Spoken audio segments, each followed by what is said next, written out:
سید، ما شما رو در شبکه‌های اجتماعی دنبال کردیم و اکثریت مخاطبان شما از سنین جوانان هستند. دلیل محبوبیت سید علی طالقانی در بین اکثریت جوانان چیه؟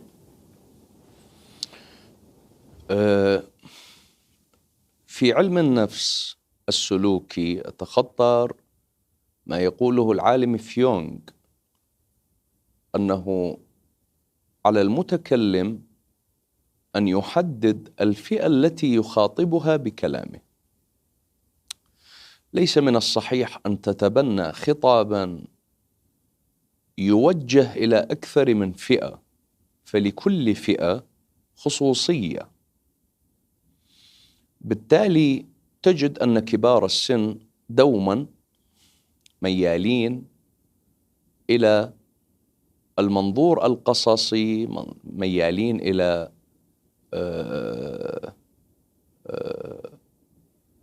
بساطة المعلومة، ميالين إلى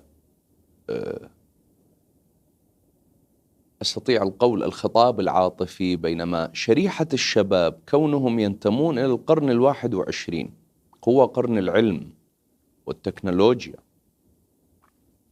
قرن المعلومات والإنفورميشن، قرن الإنترنت، وكونهم يستطيعون البحث عن كل معلومة وعن كل مفردة. فالشباب بطبعهم ميالين إلى الحكم، ميالين إلى التفسير الموضوعي، ميالين إلى المعلومات، ميالين إلى الطرح العقائدي. وطبعا لا يعني قولي أن هذا غير موجود مثلا في كبار السن، ولكن أنا أتكلم عن الزيادة. فحددت الفئة التي أخاطبها لكوني أعتقد أن الاهتمام بالشباب المسلم اليوم أصبح واجبا، لأنهم مستهدفون من قبل جماعات وحركات تحاول النيل من عقيدتهم، تحاول شيطنة العمامة لهم، شيطنة المسجد لهم، شيطنة الدين لهم، تحاول تسويق أفكار تدل على الانحلال الأخلاقي والأدبي، نعم، وتحاول أن تجعلهم فارغين من قيمهم ومبادئهم. تقديم خطاب إسلامي معاصر ينتمي إلى هذا القرن الذي نعيش فيه هو أمر يعد من سنن علي بن أبي طالب عليه السلام ومن صميم منهجه. ليس صحيحا أنك تعيش في القرن 21 ميلادي وفي القرن 14 الهجري وتتكلم وكأنك تعيش في القرن 7 الميلادي أو في القرن 2 الهجري.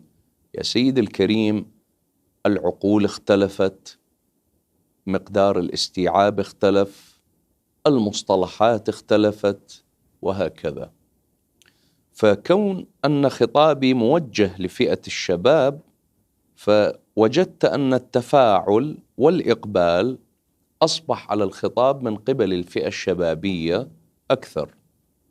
أتصور هو هذا تفسيري لهذه النقطة، وإن كان هنالك تفسير آخر فالعلم عند الله عز وجل، وما توفيقي إلا بالله، عليه توكلت وبه آمنت. نعم، شكرا لسؤالكم.